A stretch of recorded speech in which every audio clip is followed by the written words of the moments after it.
Please be seated. We will start the session shortly.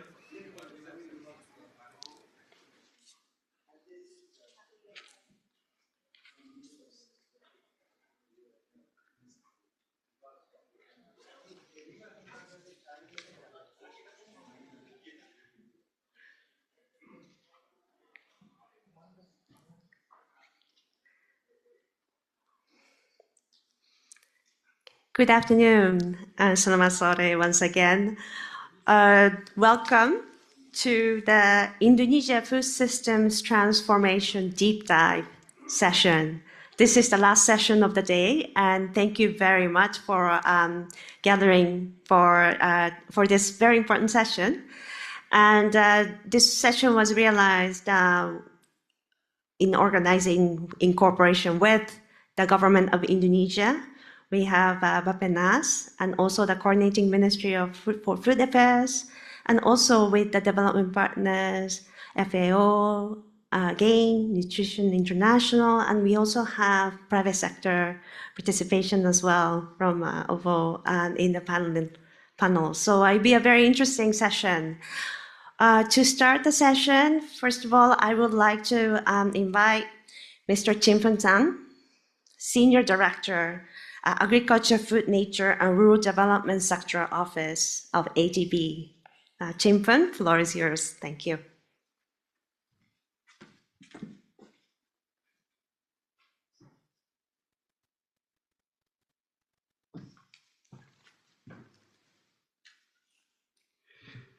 Dear colleague, many of the friends from the Indonesia government, partners, again, this morning, many of the colleagues you already heard from the president, vice president from the ADB, talking about the ADB operational approach for food system transformation. Highlight three things. Number one is a landscape approach. Number two is a country-driven approach, country-driven action plan for food system transformation. And then number three is the private sector development. I want to share with you today's session represents one of the foods we call it a country-driven national action plan for food system transformation. I also want to thank our partner FAO and also others.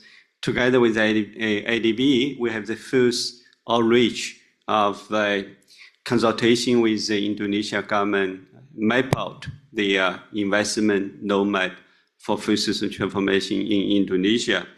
So again, through our outreach with one of our colleague, planning ministries, Ministry of the Public Works, and many others, we understand a number of the key things. Of course, is the most critical is the founder of the Indonesia say food security is not just a development issue, it is a matter of the survival and also stability and also, of course, security. And then, of course, Indonesia's recent achievement of the food self-sufficiency is therefore is not only just a national milestone, but also the powerful signal of what is possible with a strong leadership and a sustained commitment. So what is the most impressive is Indonesia is not just stopping here on the food security, but is also leading the way for food system transformation in the Asia and also beyond. Food system transformation is now under the heart of this long-term economic vision, linking production with nutrition, growth with sustainability, and of course is national ambition with local resilience. Again, Indonesia vision for food system transformation very closely aligned with ADB's own approach as systems transformation across its 5 dimensions. Better nutrition, modeling value chains, strengthening the natural capital, resigning infrastructure, and of course is also inclusive livelihood. So ADB's Indonesia government, our partnership reflects this integrated vision. We are supporting investments across irrigation, agriculture, flood risk management, of course, we also improve rural connectivity and the market access. We strengthen the nutrition and the food safety system, and we, of course, modernize private sector investment to scale innovation and impact. Looking ahead, of course, we have the quite deep discussions with the government, planning ministry, Ministry of Finance.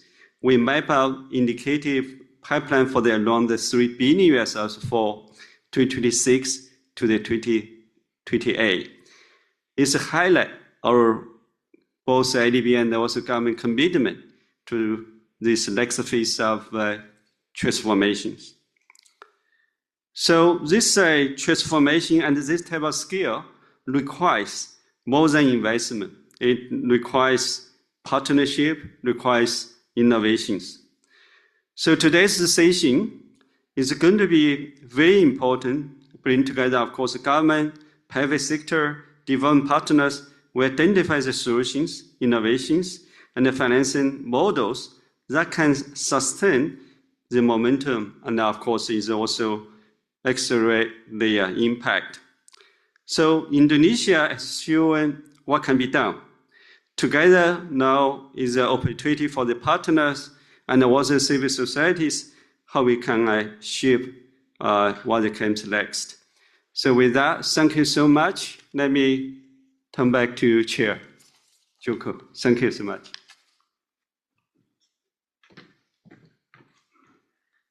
Thank you very much, Chimpan. Before moving on with our program, I'd like to ask actually Chimpan and also all the speakers and panelists to come up on the podium for a photo session, because while Chimpan is still in the venue. Thank you. So can I ask all of the speakers and panelists to come up on the stage for a photo session? Thank you very much.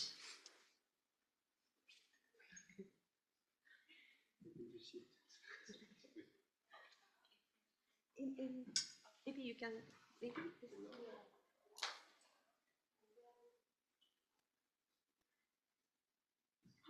Okay, thank you.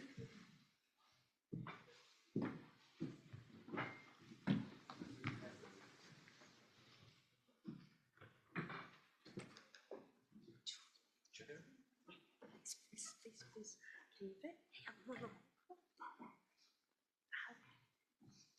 Where are you standing?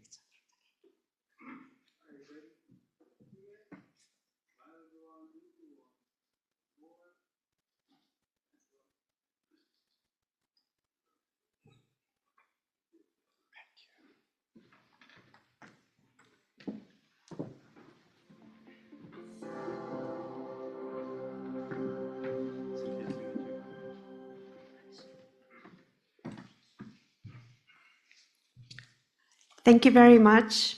So now we'll move on to the next program.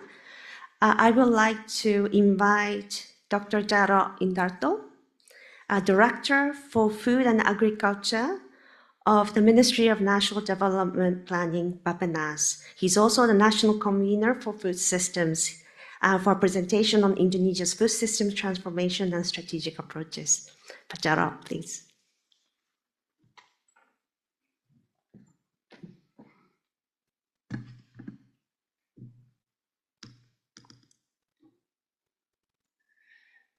Thank you very much, Jungko. Excellencies, distinguished speakers, moderator, ladies and gentlemen. It is an honor for us to share our experience and also strategic approaches in advancing our food system in Indonesia. And in this important event, I would like also to express my sincere appreciation to ADB for facilitating us to have this kind of discussion and collaboration, we hope, and also for all partners and stakeholders for their continued support for us. Indonesia reaffirmed our commitment to achieve SDGs by 2030, where some goals are already well achieved, and we are also aware that challenges remain in the other goals. Food system transformation is a critical pathway, and It is one of our UN decade of action to achieve SDGs by 2030. We also committed to transform our food system in Indonesia. One encouraging indicator, as you can see, that our spillover score is around 95.2. This high score suggests that Indonesia transformation generally will create very significant influence to our neighboring countries as well as to regional and global situation of food system.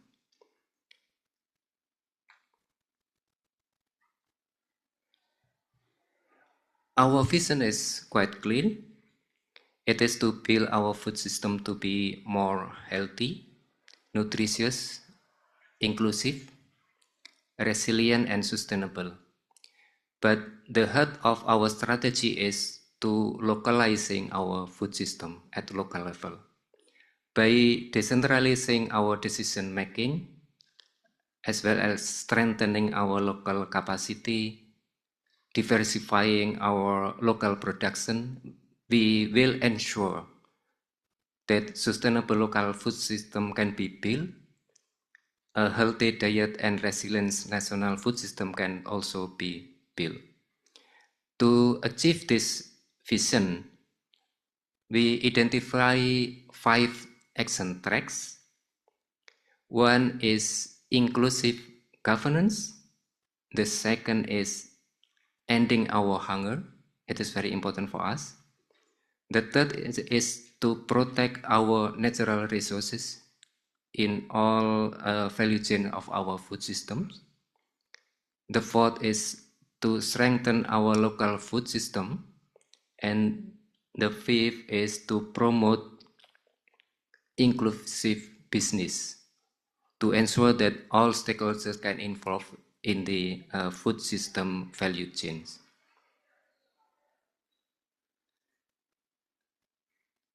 Let me give an overview of our food and agriculture development.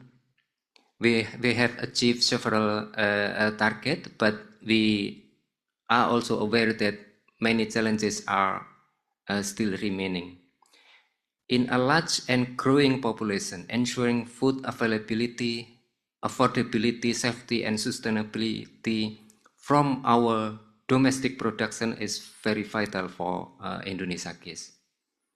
The government puts a very strong priority in increasing our food production from our domestic capacity and to increase our national food stock. This will provide a stronger buffer for our food security and for the government to stabilize food price in domestic market. Our agricultural land is, although in total our agricultural land is relatively very huge, but we realize that our agricultural land per capita is very limited in Indonesia case.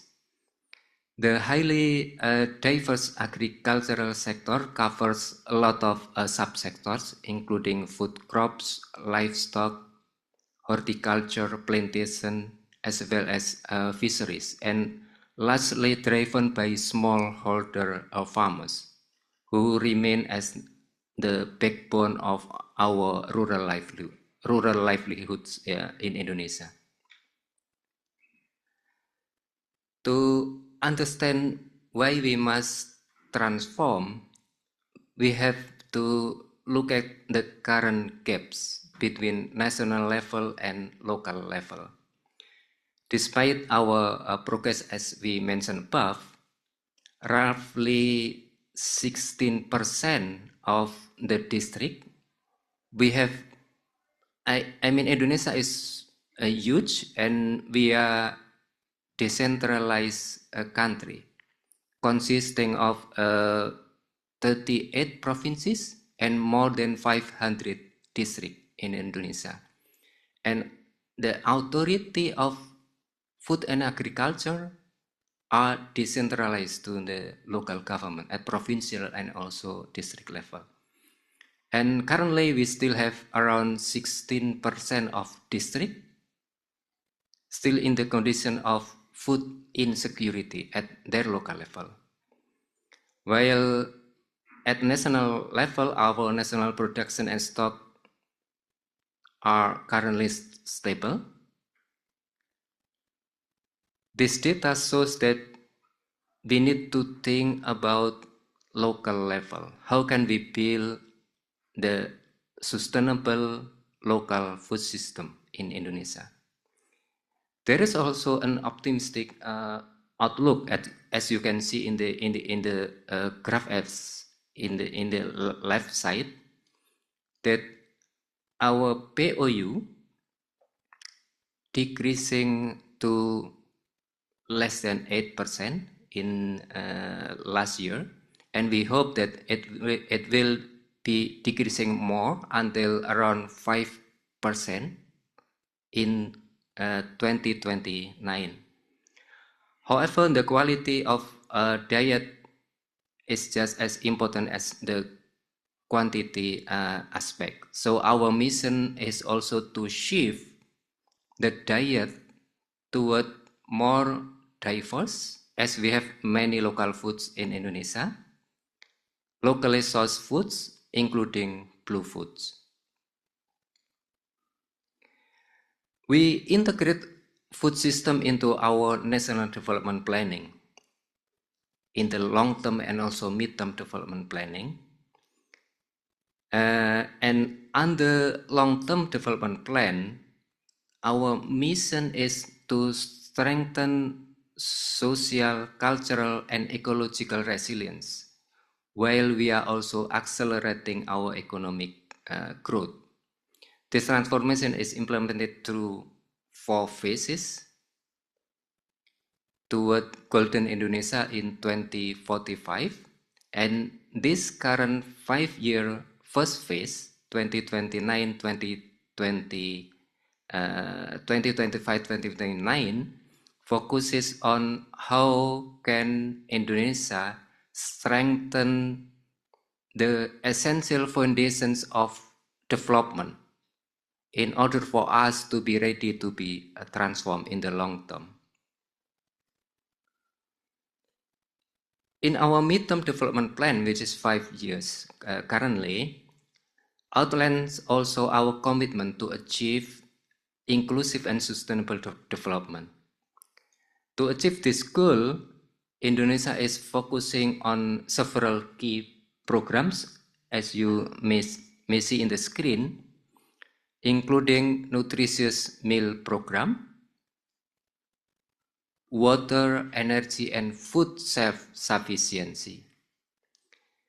We also will strengthen the program for a health sector, education sector, as well as to promote the downstreaming industry that will utilize our agricultural commodities.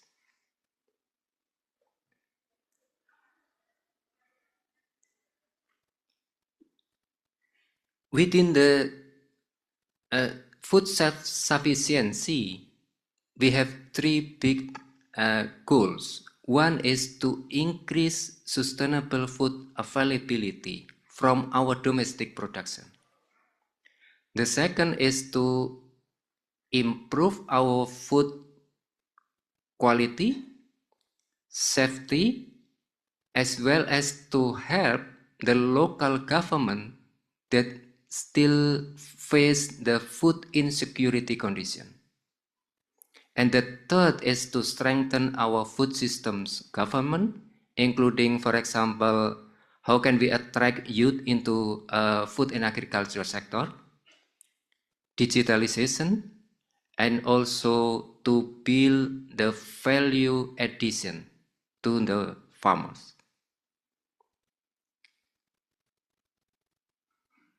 Ladies and gentlemen, let us give some final remarks. One is rooms for integration. Under the framework of SDGs, we have several development initiatives at global level and also at regional level to ensure that we can achieve our target. For example, in the food system transformation, we need to keep looking at the rooms for us to collaborate among the development agendas. So then food system agendas can collaborate with the other development related agendas. In that sense, Indonesia has involved in the Convergence Initiative, trying to look at the rooms between the food system transformation agenda and also the agenda of climate change. We identify and map 4 priorities areas that can be converged between those 2 development agendas. For example, responsible production consumption, blue economy transformation, food loss and waste, as well as circular economy in food systems. Our second remark is on finance. It is very vital. And we get support from GIN, we collaborate with GIN to analyze the current circumstances of our financial flows to food system in Indonesia to better understand how our finance look like. And our preliminary result of this analysis shows that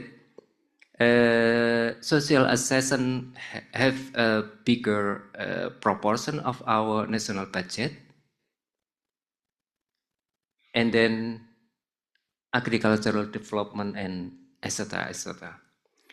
It is very important for us to see how the posture of our national budget toward the food system transformation. In addition to minimize the gap together with UN Resident Coordinator in Indonesia and supported by Joint SDGs Fund, we started an initiative to provide technical expertise to farmers in climate smart practices. And we would like to see the way to catalyze several funding resources that are already available. For example, we have SDGs bond in Indonesia. We have also green sukuk in Indonesia. How those source of fund can be flow, can support the food system transformation. That is the essence of joint SDGs fund that we are working together with UN Resident Coordinator. Our third remark is the basic and strategic issues of food system. We realize that we are approaching the end of 2030 very, very soon, less than 5 years, probably only 3 years. However, we are still facing very basic and strategic issues. For example, conflict, climate change, and also economic shocks. Therefore, we encourage all of us also to see the ways in solving those strategic issues. Otherwise, it would be very challenging for us to do the transformation and also to achieve our target by 2030. We believe that no single transformational strategy exists. Therefore, we need to collaborate together, regional and cross-institutional collaboration, boost innovation and also research to help us in doing the transformation, as well as to work toward more integrated way among us. Thank you.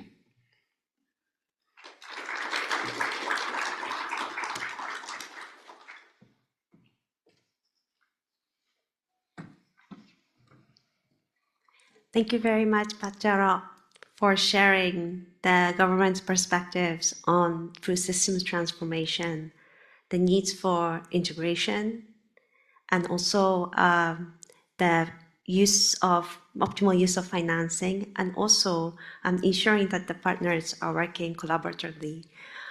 Now I'd like to invite Ms. Widya Stio, Head of Programs for Indonesia from Global Alliance for Improved Nutrition, to share the strategic assessment of Indonesia's food system landscape.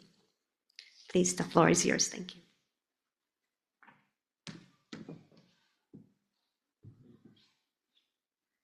Thank you, Junko. Good afternoon, everyone.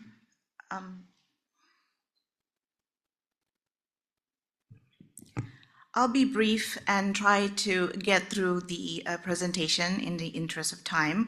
So this is the this is a quick strategic assessment of Indonesia's food system landscape. The study has been supported by ADB. This is part of the collaboration between GAIN and ADB. As you can see, the Indonesian food system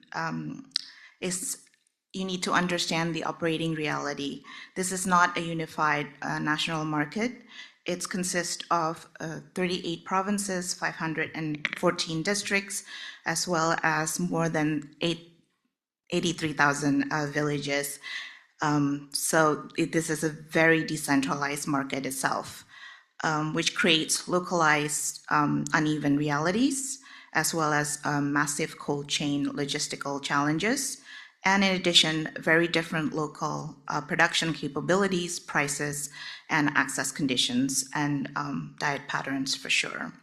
Seeing the map, you can imagine that food security depends as much on connectivity, logistics, and local delivery as it does on production itself.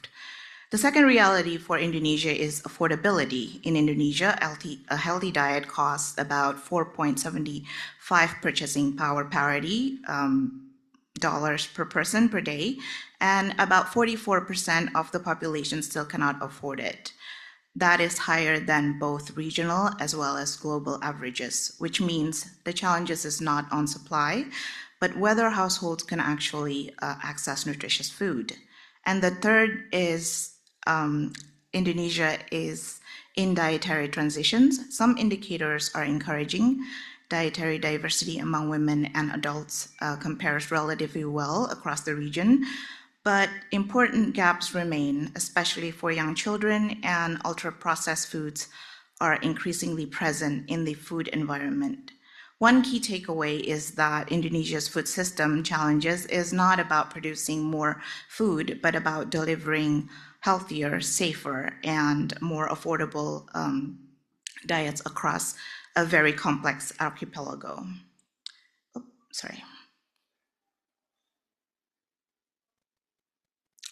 A shift in focus. The core challenges is no longer about producing more food. It's about diversification, efficiency, and affordability. We have 3 bottlenecks that has been identified. Supply remains staple heavy. While we focus heavily on paddy output, which declined by about 1.1% between 2019 and 2023, our agriculture productivity remains low at only about 0.6 tons per hectare per year. Producing a more reliable and diversified supply of nutritious food is the key here. Number 2, the biggest friction is midstream. Indonesia loses and wastes approximately 23 to 48 million tons of food each year. About 44% is still edible. That tells us that the bottleneck is often not in the upstream production, but the aggregation, storage, cold chain, and processing, as well as in distribution. Number 3, vulnerability is driven by affordability and local delivery capacity. Poor households spend about 49% to 50% of their income on food. 60% of districts and cities are still categorized as food vulnerable, as the director mentioned earlier, meaning national supply does not guarantee local access to the vulnerable. That is why these 5 priority cluster emerges, if you can see in the bottom. These are not abstract policies, but reflect the main structural bottlenecks on how Indonesia's food system works today. Let's look at these 5 clusters itself. Cluster number 1, production and productivity. One important signal is demographic. Around 70% of farmers are older than 43. That suggests future constraints not only in land or inputs, requiring a focus on skills and technology regeneration. Cluster number 2, supply chains efficiency. The scale of economic loss is striking. Food loss and waste are estimated to equivalent to around 13.5 billion to 35 billion US dollars per year, which tells us that, again, aggregation, storage, cold chain, and processing are not secondary things, but these are crucial to systems performance. Cluster number 3, food affordability and price stability. Indonesia's own 2025 food vulnerability frameworks now includes food price volatility and regional food reserves, which reflects on how important affordability has been as a structural concern. Number 4, nutrition-sensitive food system. While there are strong positives, like the 83% of women consuming the minimum recommended food groups, there are alarming gaps. For instance, 25% of children aged 6 to 23 months consume no fruits or vegetables the day before, and we are seeing a transition towards ultra-processed foods. But on the other hand, food safety compliance is now also being tracked more explicitly. Cluster number 5, climate resilience agriculture. The pressure is long-term, and the reference deck highlights that 89.5% of land is considered not sustainable, which makes resilience and restoration essential to a future of food security. These 5 clusters are where evidence suggests Indonesia's food system needs most focused transformation. What you are seeing is the architecture of the Indonesia food system. Upstream, agriculture and fisheries institutions shape the supply of food. In the middle of the chain, the National Food Agency, the State Logistic Agency or Bulog, transport ministries, public works, industry, SMEs, and private sectors influence aggregation, logistic, and processing, as well as distribution. On the demand and delivery side, the National Nutrition Agency leads the Free Nutritious Meal Program, while health institutions help define nutrition standards and food safety requirements. And local governments in the bottom are essential to implementation as well as quality delivery. The Free Nutritious Meal Program is not about financing meals. It depends on whether different parts of the food system can work together, from production to local resourcing to logistic, food safety, and last mile delivery. For development partners, it's that the most important gaps are often not within the institution, but the interfaces across the institution. This slide shows that Indonesia already has many relevant policies as well as instruments across the food system. There are production and integration programs upstream, food reserves and stabilization mechanism in the middle, logistic processing and SME supports for value chains, and on the demand side, programs such as the Free Nutritious Meal Program, fortified food assistance, as well as food and nutrition action plan at the national and at the local level also exists. These are also important cross-cutting tools such as Food Security and Vulnerability Atlas that's been updated, the Indonesia Food System Dashboard, and then the Food Loss and Waste Roadmap. If the previous slides tells you the story of the gaps across the interfaces between institutions, Adding to the challenge is that responsibility and financing are also separated across multiple institutions. Outcomes heavily depends on coordinations. We have distinct entities like the state logistic agency handling reserves, the National Food Agency handling logistics, and the National Nutrition Agency handling assistance. We must align these fragmented mandates to make system work as a whole. That is especially important for the Free Nutritious Meal Program, which depends on coordination across supply, logistic, food safety, nutrition delivery, and local implementation. Strengthening the system linkages is important to make existing programs work better together. Next is the slide focusing on where the gaps remain and where development partners' support could be most catalytic. Indonesia already has many relevant policies and programs, but coordination, delivery quality, and system integrations are still uneven. The most important gaps are across the institutional coordination, midstream infrastructure, food safety concern, data integration, and local implementation capacity. These are also areas where development partners' investment could generate strong returns. Global evidence suggests that school meal programs can generate roughly between $7 to $35 in benefit for every dollar invested, and broader nutrition intervention can return around $18 for every dollar invested.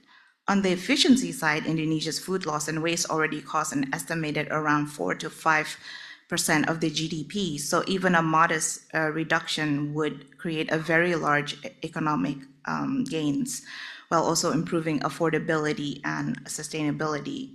Financing the system's functions may make existing programs more effective and scalable, as well as resilience. The main message from the assessment is that Indonesia's food system agenda is already well defined. The bigger challenge is in the implementation.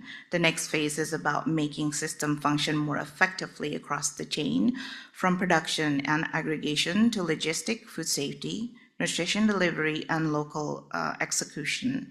That means the biggest gain will not come only from adding more activities or programs, but from strengthening the links between existing efforts, better coordination, stronger midstream systems, improved data use, safer delivery, and more consistent local capacity. The opportunity ahead is to focus support where it can be most catalytic, helping the systems become more connected, more reliable, and more responsive to nutrition's and resilience goals. With that, I conclude. Thank you very much.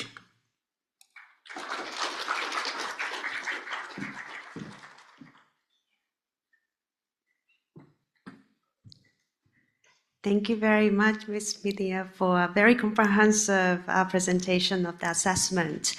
I think we are receiving some questions through application, but I think we will keep them for later.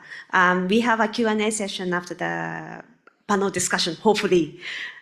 So we will move on now to the panel discussion. I would like to invite Pak Ivan Martino, moderator for the panel. He is the coordinator for food, and he's the deputy director for food and agriculture of Bappenas. And he is responsible in planning government programs in food sector, and also includes monitoring and evaluation coordination, as well as research on food systems. Please come up on the stage. Thank you. Should I invite? Oh yeah. All right. Thank you very much, Junko. Good afternoon, everyone. So now we move to the panel discussion. We will have a huge panelists, 7 panelists. Hopefully we still have time until 5:30 or until dinner reception at 6. So our panelists are ranging from government, private sector, NGO, FAO, and also ADB. So I would like to invite our first panelist, Bapak Sabat Christian Janes, Assistant Deputy for Food Safety, Quality and Nutrition from Coordinating Ministry for Food Affairs. Pak Sabat, Our second panelist is Bapak Herio Hatu, Country Director for Indonesia from Nutrition International. Pak Herio. Our third speaker, representative from private sector, Bapak Karania Dharma Saputra, President Director of OVO. Pak Karania, please come to the stage. Our fourth panelist, representative from FAO, Ms. Hang Fan, Senior Resilience Officer from FAO Regional Office for Asia and the Pacific. Our next speaker is Ms. Nanki Kaur, Senior Adaptation Solutions Specialist from ADB. Ms. Nanki. Our next speaker, Ibu Sylvie Charlotte Sumanti, Assistant Deputy for Agricultural Product Competitiveness from Coordinating Ministry for Food Affairs of Indonesia. Ibu Sylvie, please come to the stage. Our last but not least, Mr. Walter Louisvori, Senior Investment Specialist in Agribusiness from ADB. So this session, we will discuss on some innovative approaches and also finance for nature positive and also sustainable and resilient food systems and also value chains in Indonesia. For the first speaker, Pak Sabat, could you please tell us about some of the programs that you have in the ministry to ensure access to food, access to balanced, nutrient-rich diets through the Free Nutritious Meals program? Pak Sabat, 5 minutes. So I would like to remind all the panelists, since we have very limited time, so please keep your answers within 5 minutes, and then we can have a discussion with the participants of this session. Pak Sabat, the time is yours. Thank you, moderator, for the opportunity. Hi, everyone. It's really been my honor to speak in front of you about one of the most influential Indonesian program in transforming our food system. I will speak for 5 points only. The planning of this program, we call it the Free Nutritious Meal Program, and then the execution or implementation of this program, and then the architectural design of the program, also the governance, because we need to put our commitment by having a rule of law in how to execute this program. And the last one is the opportunity that we can have cooperation with other international development partners. In terms of the planning of the program, it's been stated, I think you are well aware that the target of this program is to give free nutritious meal for at least 82.9 million people in Indonesia. Those beneficiaries ranging from school students, pregnant mother, lactating mother, and also babies under 5 years old. So for that, the government, the Indonesian government, pledged their commitment that all these free nutritious meals should come from our own budget, our state budget, that we already allocate in this year alone around $20 billion. And why we try to give this free nutritious meal program to our people is because we want to increase the standard of education in Indonesia. We want to increase the economic sector in Indonesia, and we want to also increase the public welfare sector. Why this can be achieved? Because by this free nutritious meal, the school attendance every day is increasing. And also with this program also, we can involve the local farmers, we can involve the local cooperative, the village cooperative, to supply for the raw materials of the free nutritious meal. And also with this program, we can also create jobs.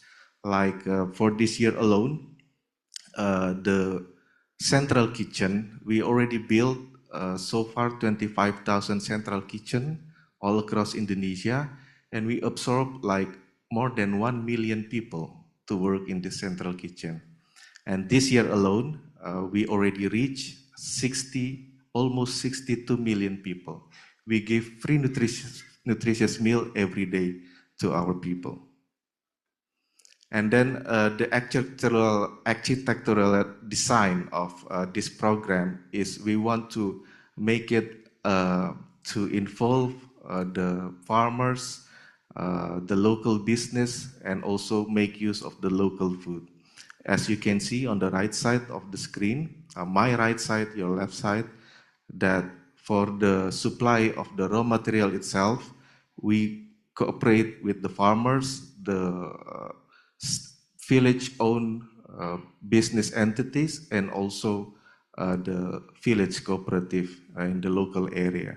From there, they will go to the central kitchen for them to make the free nutritious meal and then deliver it to the students as a beneficiaries. So all this architectural design coordinated by the coordinating Ministry of Food Affairs, but the free nutritious meal program itself executed by the National Nutrition Agency.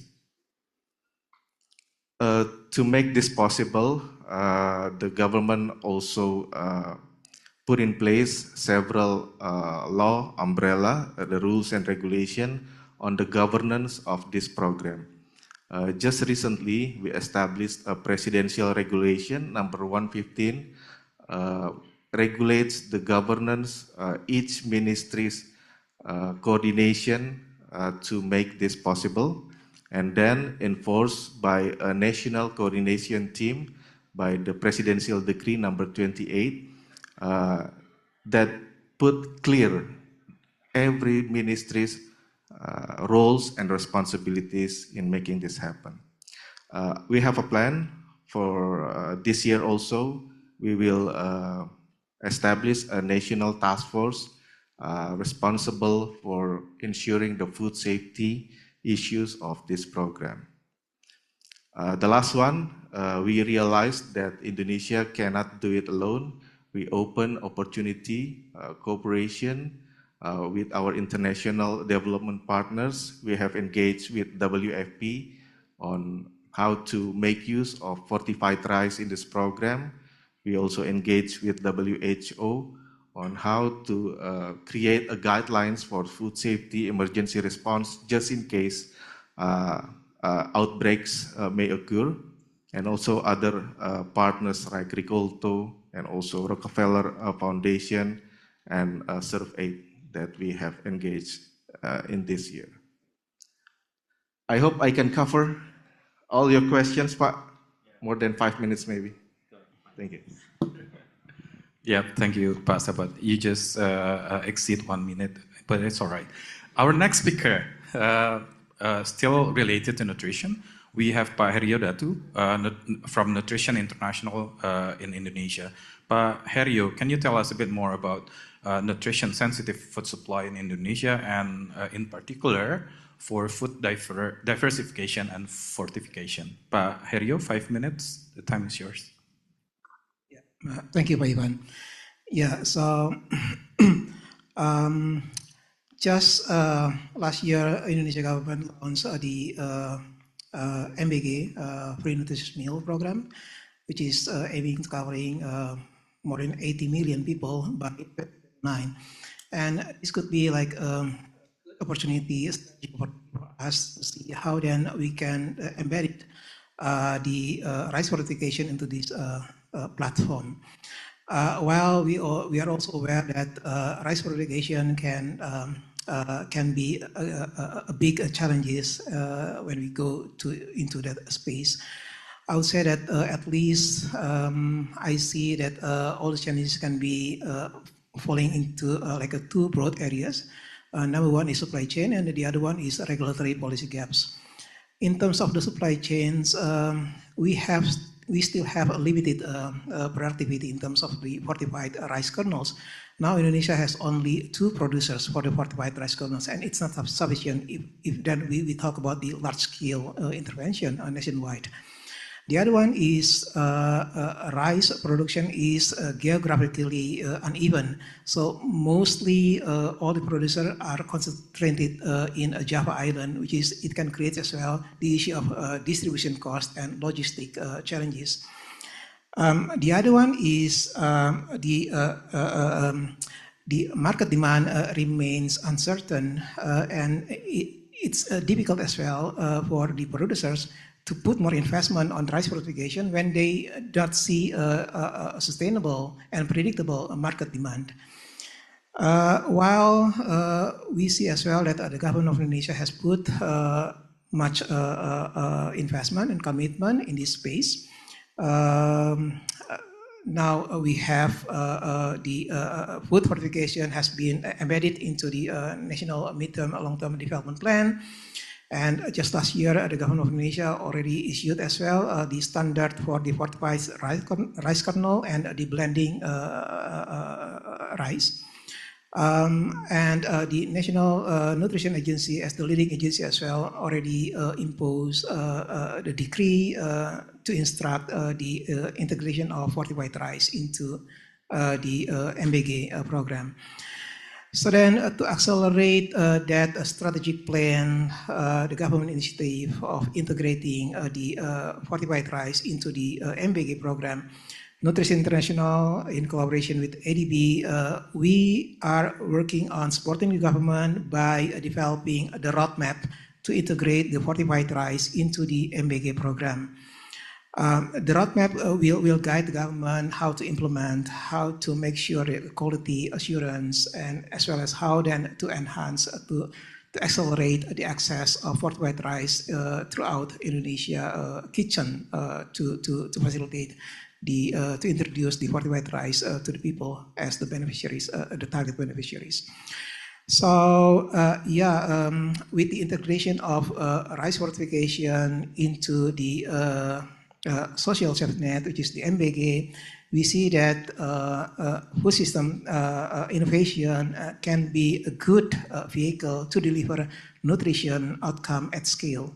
So we are in a position to support the government of Indonesia along with the ADB. We are working together to complete that roadmap. We are aiming to complete that roadmap by end of this year, and we are going to hand that roadmap as the reference for the government to scale it up throughout the Indonesia.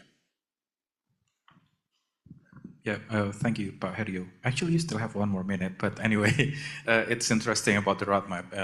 We are looking forward to see the result of the roadmap, and then we can integrate fortified food into our MBG program. Our next speaker is from the private sector. We have Bapak Karania Dharmasaputra, President Director of OVO. Pak Karania, can you tell us a bit about what do you do in leveraging digital platforms for public food delivery program? You have From Kitchen to Table program, right? Can you tell us a bit more? And you also have 5 minutes. Thank you, Pak Ivan. So, OVO is part of Grab, and we've been running a pilot. The idea is to support, of course, the MBG program and how this MBG program can be leveraging our digital ecosystem that is growing very fast in Indonesia. So we ran this pilot in 12 districts since September 2024, even before President Prabowo was inaugurated. And we do see what Pak Sabat just explained, right? So I think there are 2 visions of President Prabowo when he launched this strategic program. First, of course, to increase the nutrition level of the students, the pregnant mothers, and etc. And the second one, I think, is not less important. President Prabowo visioned this MBG program as a booster for our economy in the local level. So we do, I think, after running this pilot since September 2024, so more than 1 year, I think we do see that kind of impact. So this is what I want to share with the audience. So this is the background. So I think we all understand that Indonesia is first SME economy, right? Our economy is dominated heavily by small and medium enterprises. I think 99%, 97% of the workforce of Indonesia work in the SME sector. And we want to bring to your attention that 25% of the SME is already digitized and already doing business in our digital platform. And then the thesis of our MBG model is why don't we leverage this digital platform, right? And empower this MSME and engage them to this very powerful program to be a booster for our economy. So there are two slight key differences between our model and the Pak Sabat model, right? The first model, I think, I would say as a decentralized kitchen model. So government collaborate with private sector, and then the private sector has to build a centralized kitchen serving 2,000-3,000, now even can serve 1,000 packs. The capital around 150,000 K per kitchen on the land around 800 meter squares. Our model is we empowering the SMEs around the schools, right? This is a very small resto, very small catering, and then empower them by giving them a constant order of the MBG program. And then what we see, this is the portrait, right? This is a very modest, not a fancy kitchen. This is a very modest existing. They do F&B business for years, right? They are scattered around the countries. And then again, I think we see the impact. So the impact is super direct, as visioned by President, because the order is constant. And then according to our experience running this pilot, we can improve, we can increase the revenue by 3-4 times. And then they absorb more workers. I think they absorb 3, 4, 5 more workers. So if we, in our experience, maybe if the government see the merit of this pilot, and then I think we can leverage our digital economy, right, by engaging them to the MBG to be one of the boosters of our economy in the future.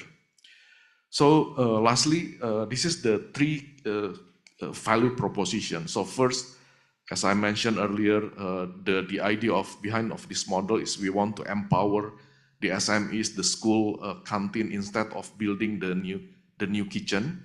And then we hope we can, as we can see in our pilot, we can see how they can improve their revenue directly. Secondly, of course, this kind of program, this is a massive program, of course, always threatened by corruption, by fraud, right? So I think by leveraging the digital platform, all the technologies companies like Grab, Gojek, Shopee, TikTok, Tokopedia, and etc., I think have already built all the relevant and all the needed technologies to, to make the good corporate governance in place, right? The anti-fraud system is already there, and I think all these technologies can be leveraged by the government to make this program successful. And then secondly, I think again by leveraging the digital platform, I think all the digital dividend is already there and can be distributed directly in the short run by all the SMEs already in the ecosystem. Lastly, I think I just want to share, so even though this is a decentralized system, of course, this is still a very small samples, right? But by leveraging the monitoring system, leveraging AI, I think we can control and we can make sure the food safety control, the healthy standard is quite good. In our experience, I think the incident is almost zero, and the compliance rate of the schools, of the kitchens, is almost, I think, 95 to 99%. I think that concludes my presentation. I hope still within 5 minutes. Thank you. Thank you. Thank you very much, Karanya. It's interesting to see how digital platforms has this huge potential to contribute to Indonesia's food systems transformation. Next, since we already discussed about the downstream part of our food system, nutrition, consumption, and how digital platform can play a role in there, I would like to invite our next panelist, Ms. Hang, Senior Resilience Officer from FAO Regional for Asia and Pacific. Ms.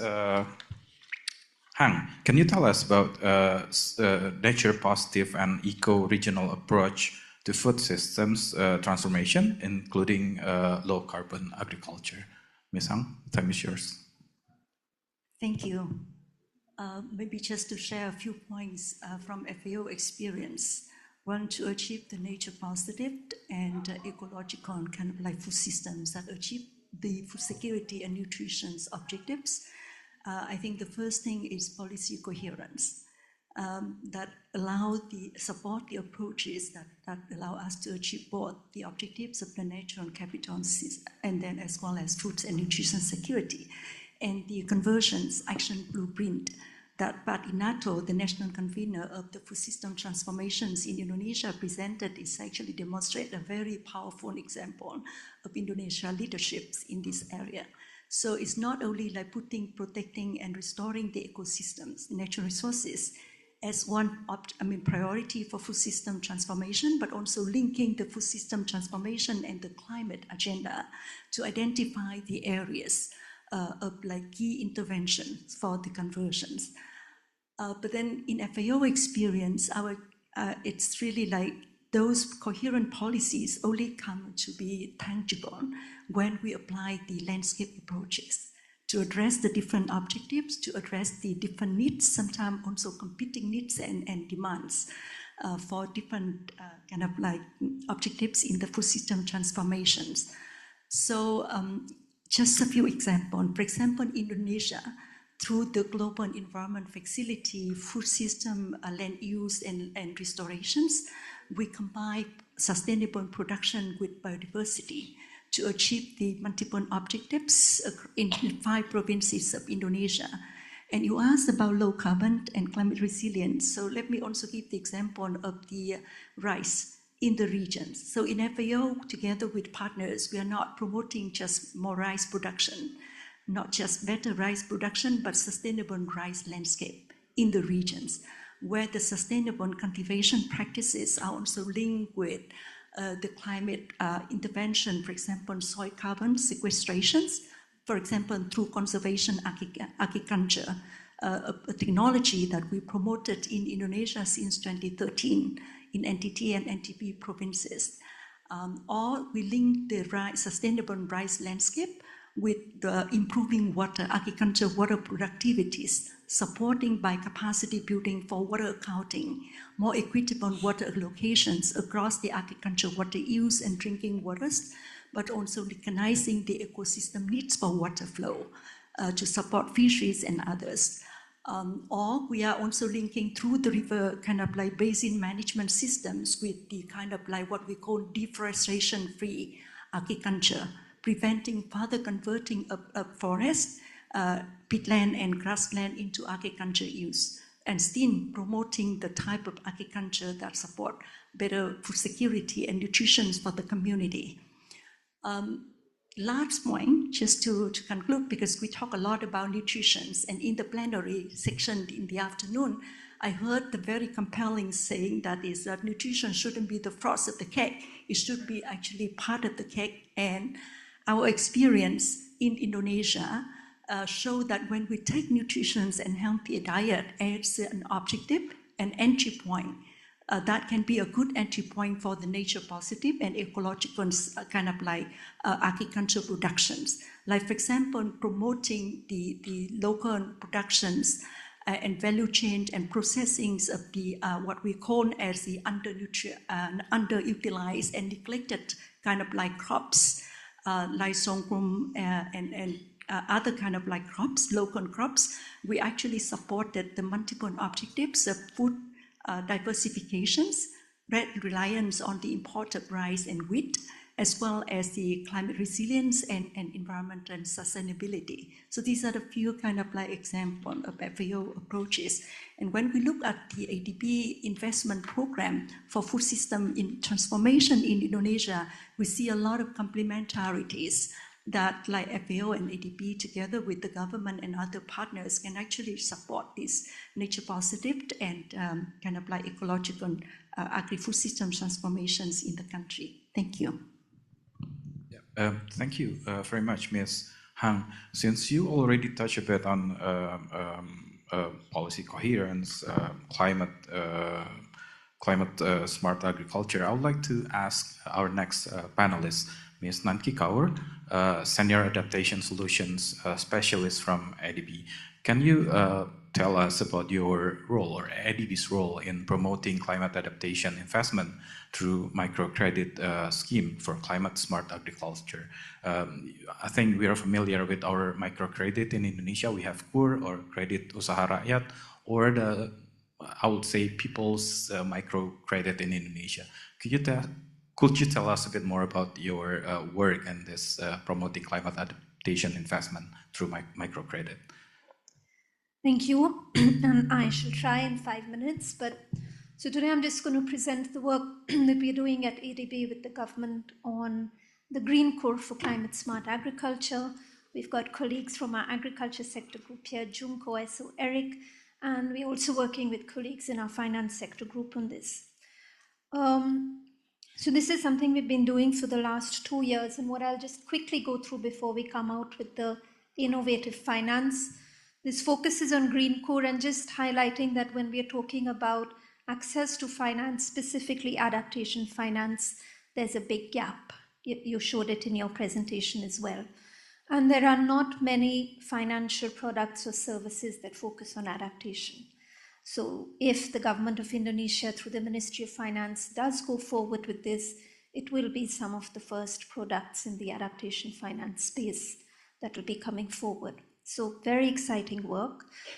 Before getting into this, just very quickly, I will cover a bit just as a background, the climate risks, the priorities, the benefits, and then say why we are focusing on the Green Core.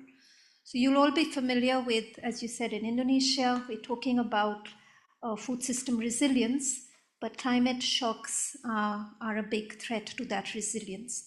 And the work done by Bapenas itself highlights some of the impacts of climate change. You've specifically looked at impacts on rice systems and the impact on production, which is likely to decrease. And then linked to that, the GDP losses that are linked to agriculture-based GDP.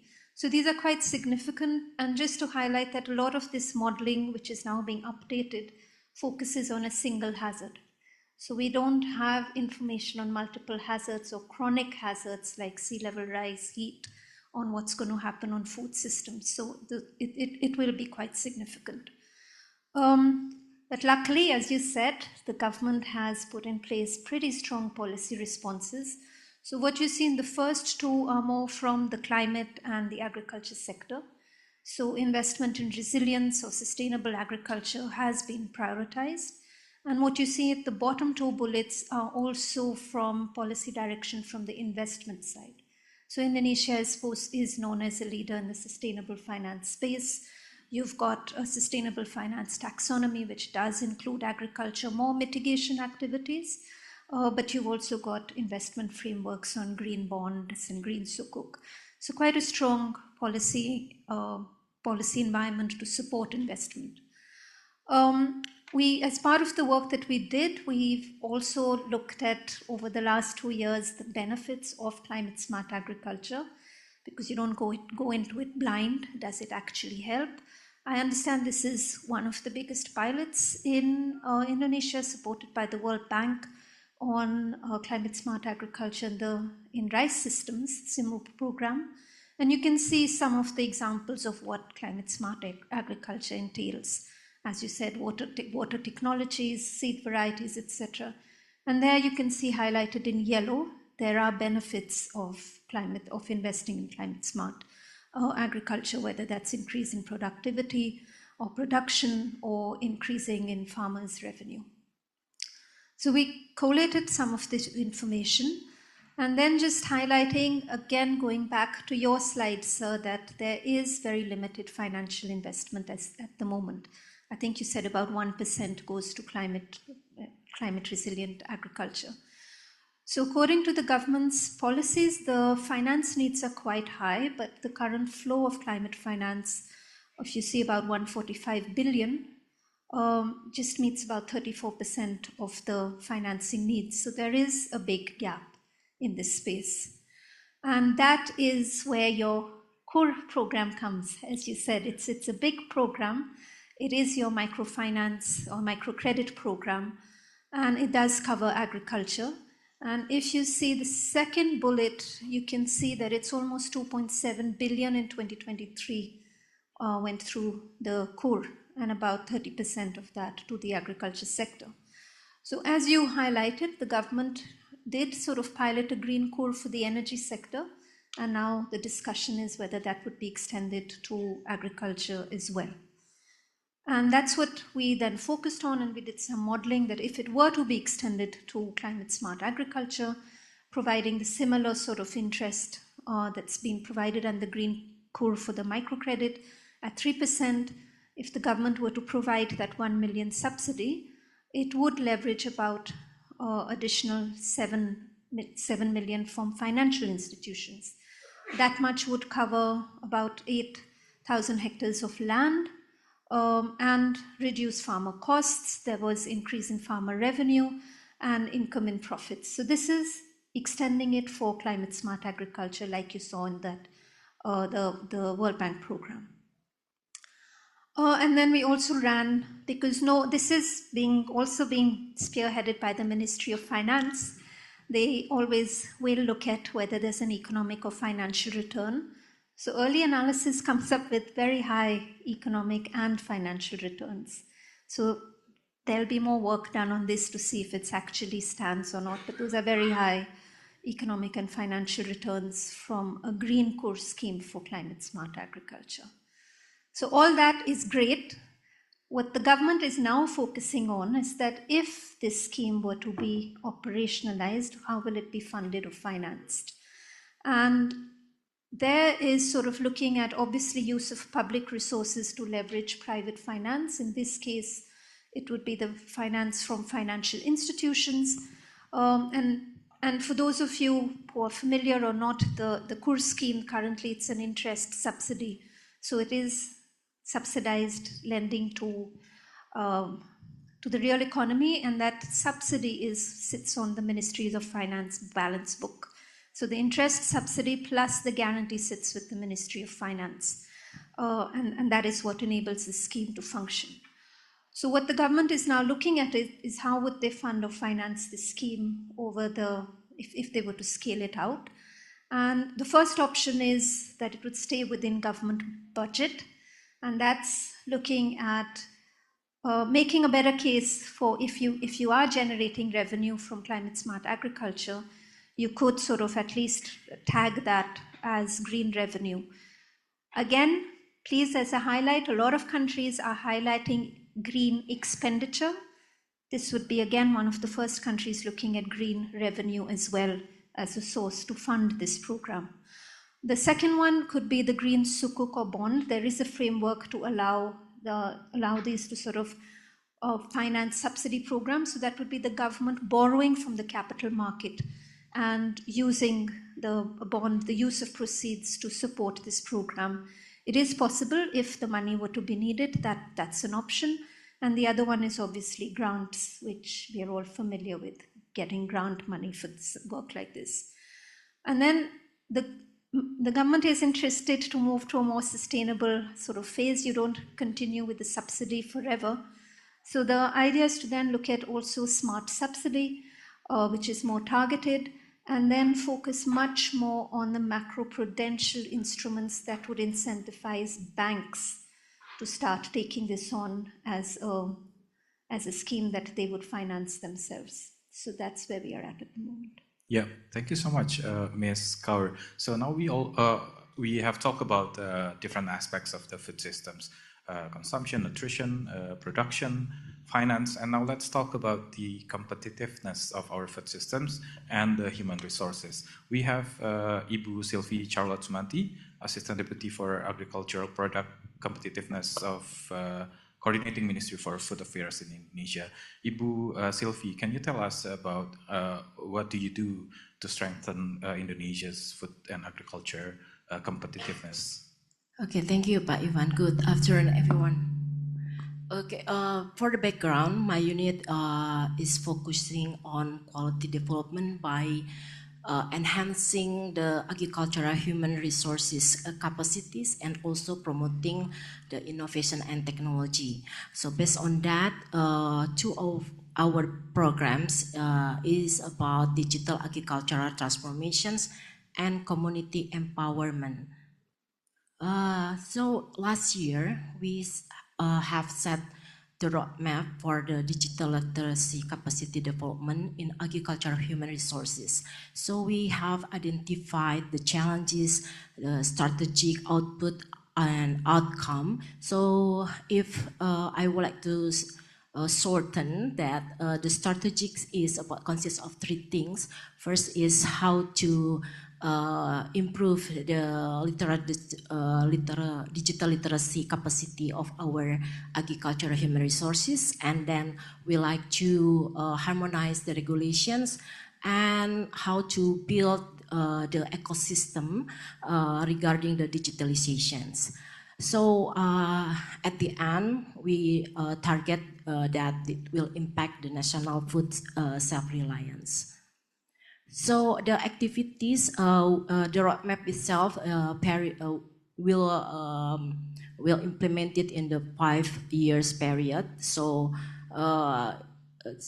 we have each activity for each year. So in this year, 2026, we try to identifications the training needed to improve the digital literacy of our agricultural human resources.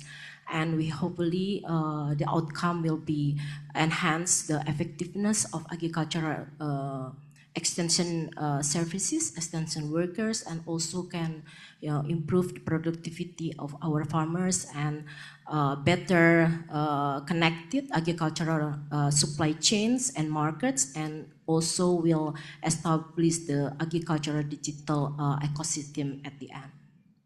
So this year, we would like to do a pilot training programs in 3 areas. So based on the Digital Society Index established by the Ministry of Communication and Digitalizations, there are 3 areas that we like to see how the training will get impact.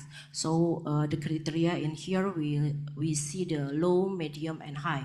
So 70% of our provinces in Indonesia fall within the medium category. So there is mostly not more than 50 index the value.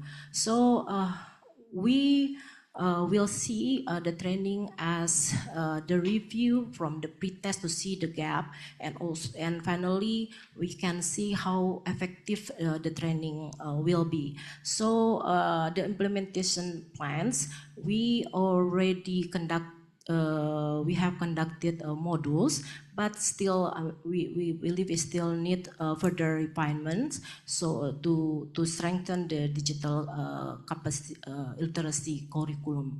So it will be 3 days training programs, and it will be consist of at least 50 participants, and we open for collaborations with the ministries, universities, and also private sectors.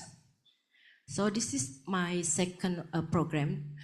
It's about the community farming empowerment program. So it's already done by started an initial initiative from the Ministry of Women Empowerment and Child Protection. So they call it Women Food Farming Programs that aim to strengthen the household food security and reduce stunting and also malnutrition and improve household welfare. But we like to extend or expand into the community food empowerment program. So it's not it's genderless.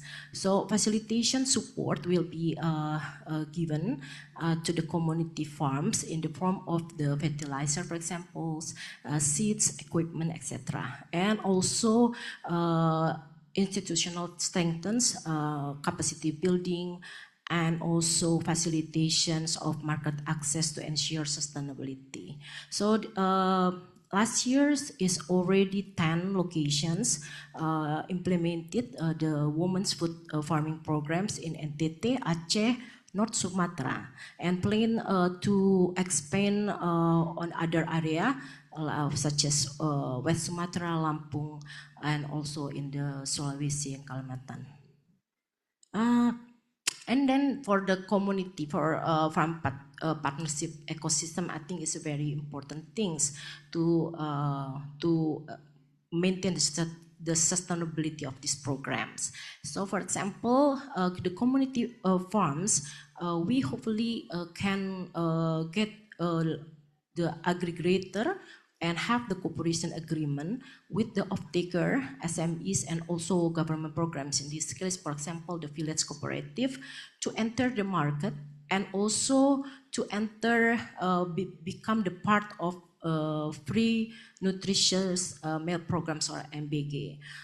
This is by helping the community farms, giving the facilitation support, the capacity building, the assistance, we hope that the impact will first will achieve the household self-sufficiency, and then also we can create the local farmers' involvement on the government's programs, and also we can achieve the land use optimalizations, and hopefully farmers' income will increase.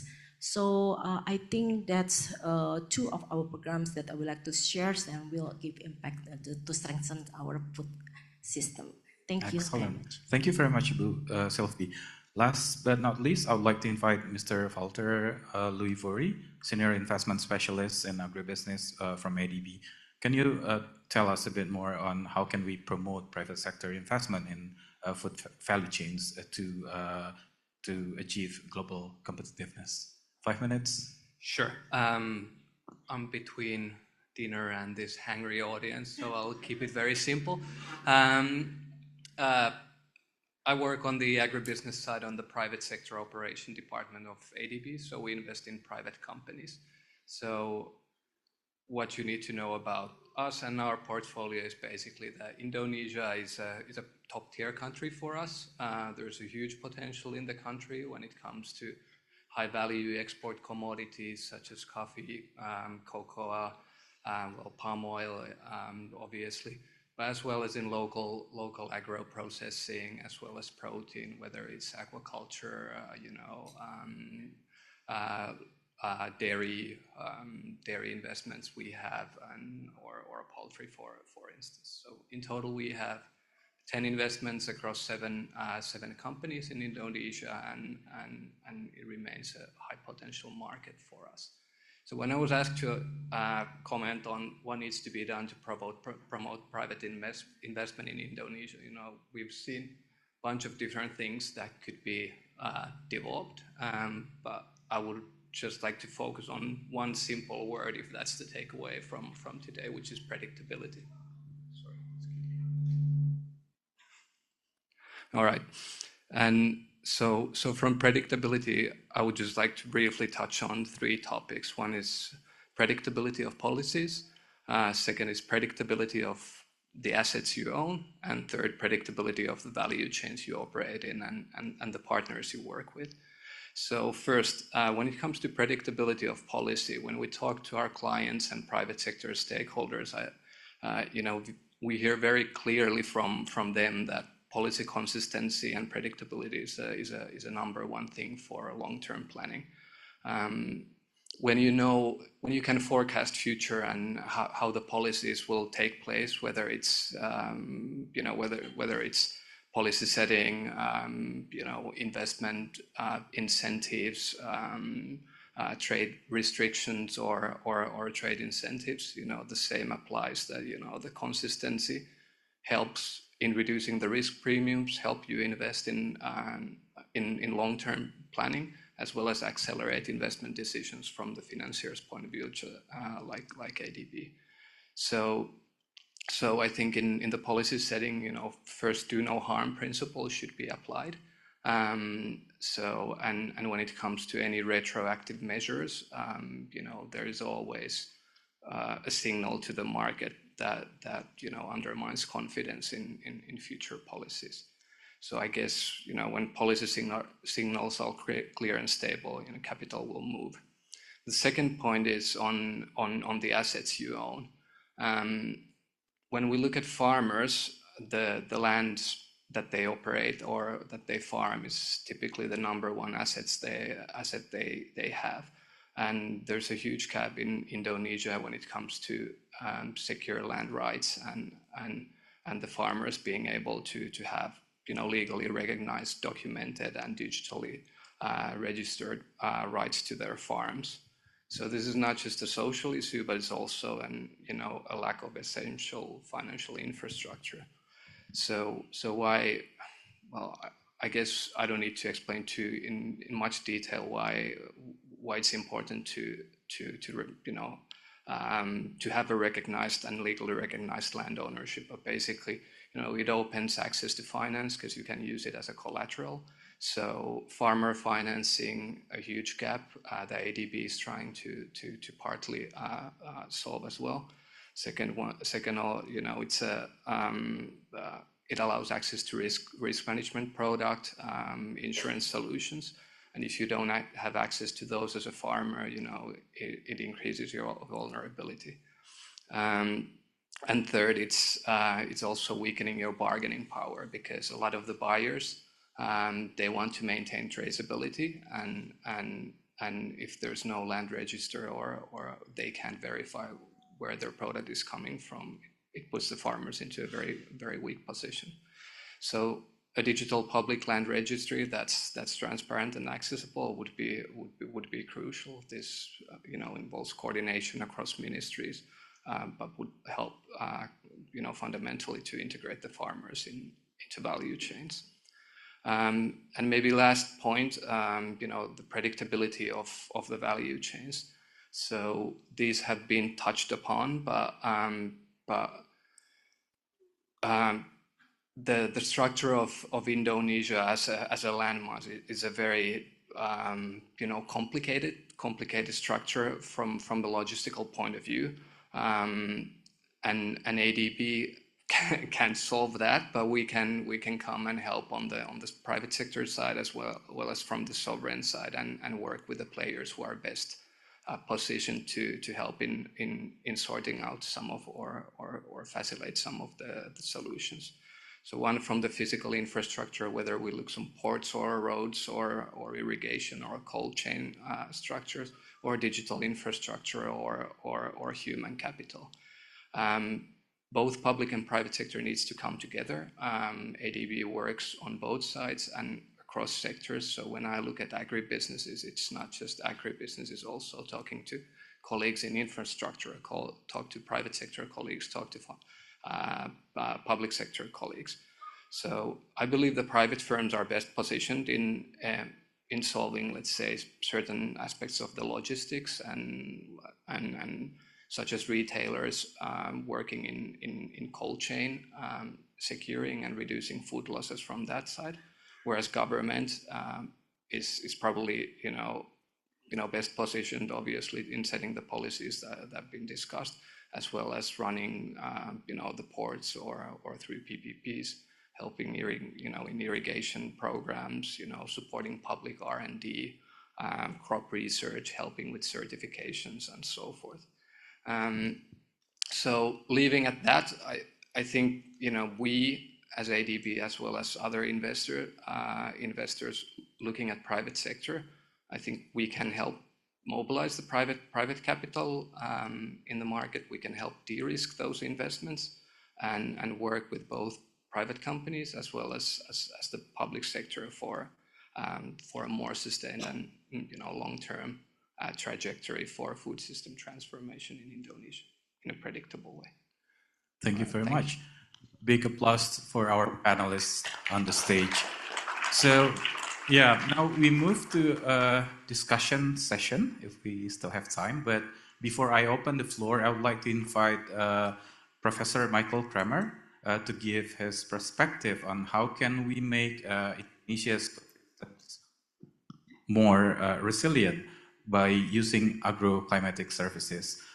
Professor Michael Kramer is an economics professor at University of Chicago and also a joint recipient of the 2019 Nobel Prize in Economics. Professor Kramer, please use the podium.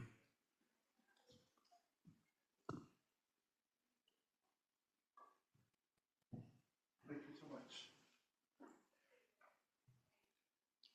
Great. I just wanted to mention the potential for integrating AI-enabled agricultural forecasts as a way to improve resilience, as was noted. And I should note that I had a great meeting with the, very initial meeting, but with the Ministry of National Planning, National Development Planning to discuss that. I think this is an area where there are very large potential benefits to farmers, benefits that can actually not just, that are in some ways double benefits. There's financial benefits, there's also reduction in risk at very low cost. So there's evidence from many randomized controlled trials around the world that farmers respond to accurate weather forecasts by changing decisions around planting, harvesting, and input use. And that can, in some cases, be the difference between losing a crop or not. So it's very high stakes for farmers, particularly when there are unusual weather conditions that can threaten crops if action isn't taken immediately.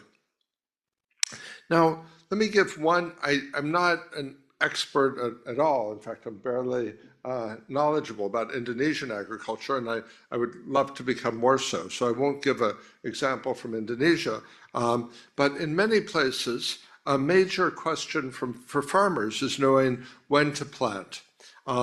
Planting just after the rainy season arrives typically leads to a longer growing season and higher yields.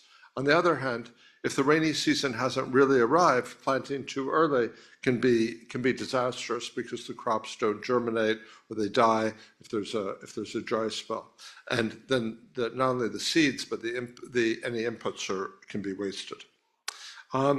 So that's when I lived in a rural area long ago, I saw farmers grappling with this decision. But now there's a revolution in weather forecasting with AI. It's now possible to forecast weather much more accurately than before, to do so with longer lead times, and to do so much more inexpensively. These models run 80,000 times faster, the AI models. What that means practically is they can be run on desktops rather than supercomputers, and that you can run multiple iterations of the same model to modify it for the needs of farmers. And sometimes farmers will care about a combination of different variables rather than a single variable that would go into a traditional meteorological forecast. Now, the great thing is that there are already many open access, really free to use, free to modify weather models that are out there, from some from companies like Google or NVIDIA, some from research institutes like the European Center for Medium Range Weather Forecasting, some from universities. Fudan University in China has a model. Now, typically, these are designed for global weather. So they're evaluated versus global benchmarks. But for any particular use case, it's useful to check, does it work for that?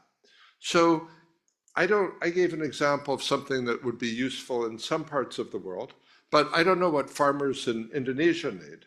But if it's possible to think what's needed for farmers in Indonesia, is it the onset of the rainy season? Is it withdrawal of the rainy season? Is it particular weather patterns that cause certain pests to be common?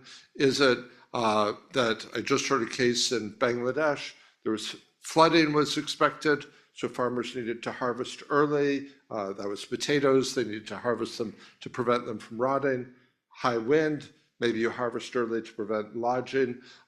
Those are issues agricultural specialists and farmers in Indonesia would need to resolve. But once those items are picked, then it's relatively straightforward. Obviously, nothing's completely straightforward. To take these models, see if they succeed in predicting that in different parts of Indonesia. And then in the parts of Indonesia where they're predictive, then, well, okay, one extra step. Usually you'll find that multiple models are successful.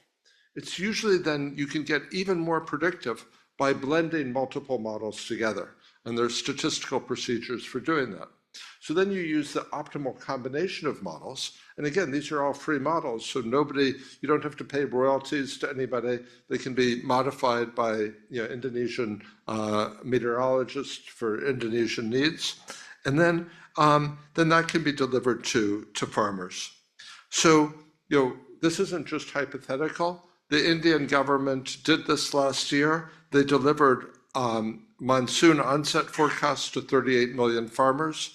And this last year was actually an unusual monsoon year. It started early, the monsoon started early. Actually, all the models predicted that, but then it paused halfway up India and before progressing northward. That was the only forecast that farmers got that predicted that were the AI models that the government distributed.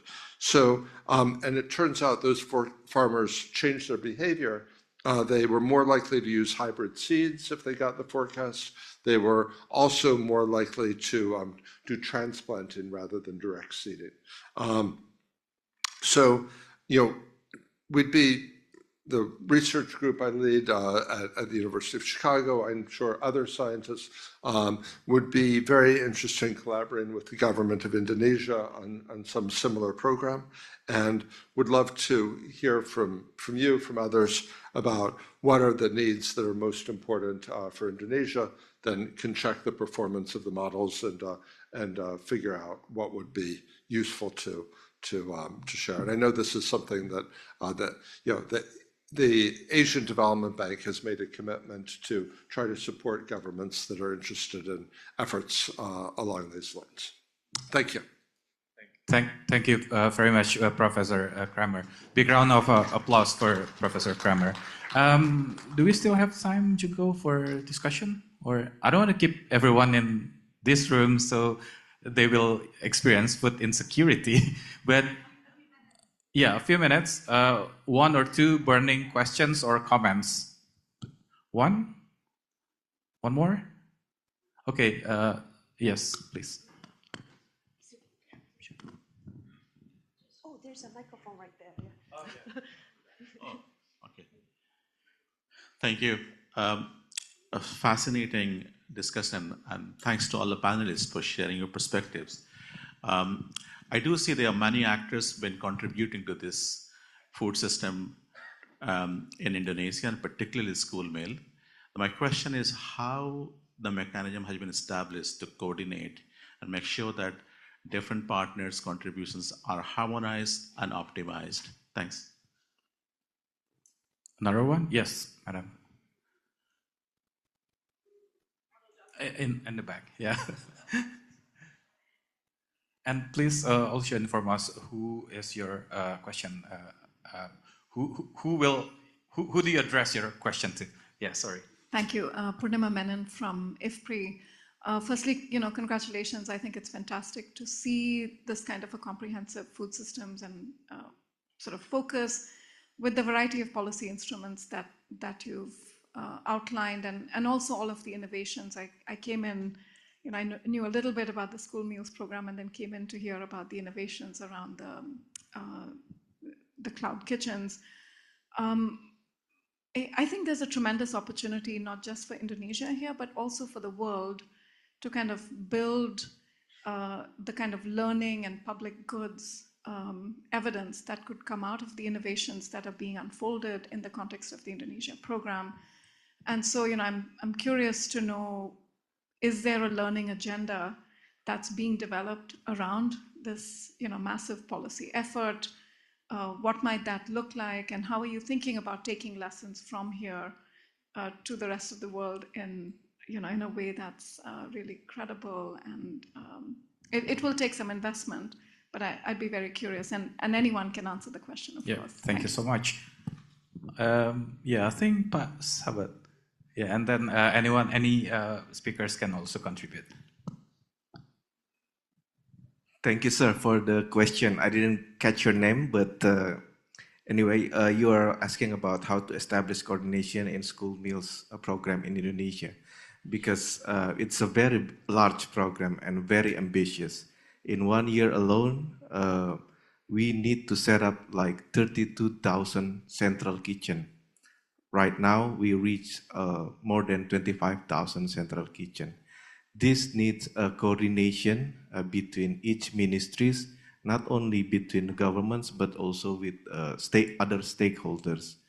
The first thing what you do if you are a government to establish coordination is put a regulation, an umbrella. So in that regulation, each ministries know what to do in support of this program. End of last year, we have established a presidential regulation number 115. It's signed by the president that govern each ministry's roles and contribution in this program.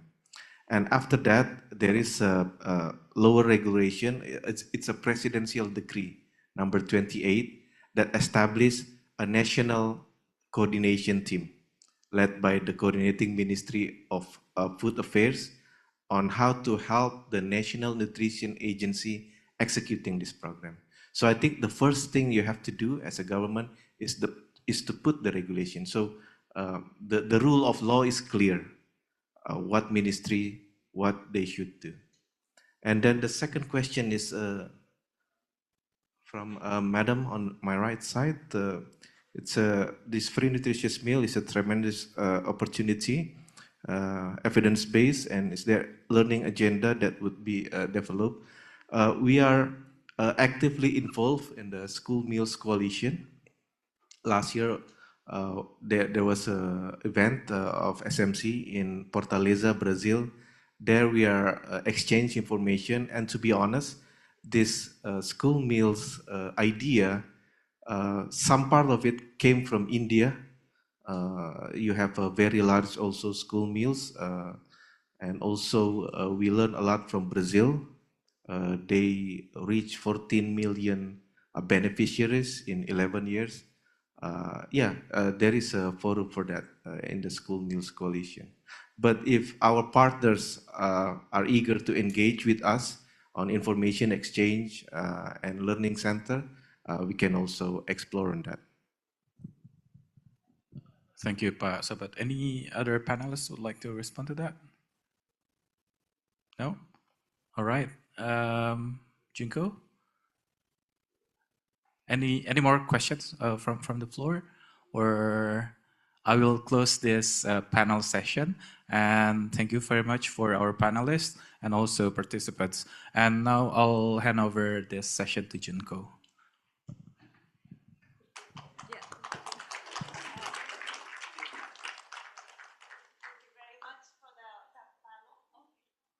Thank you very much to all the panelists and the moderator. It was a great discussion. I think we wanted to hear a bit more. 1.5 hours was definitely too short, but thank you very much, everyone. A big hand of applause for everyone, please. Thank you. Okay, yeah, sure. Yeah. Oh, maybe we can have a picture, yeah?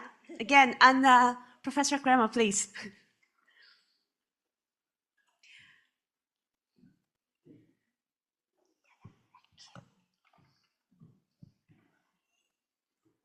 Would you like to join again? Sure.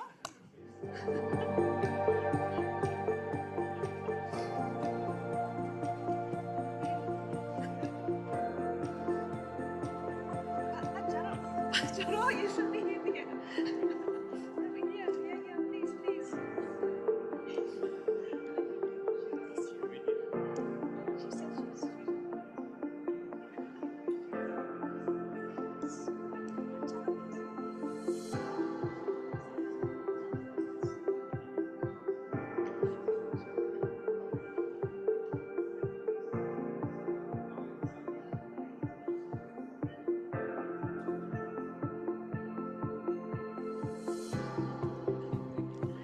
Thank you very much, everyone. So we'll be closing the session. Yeah.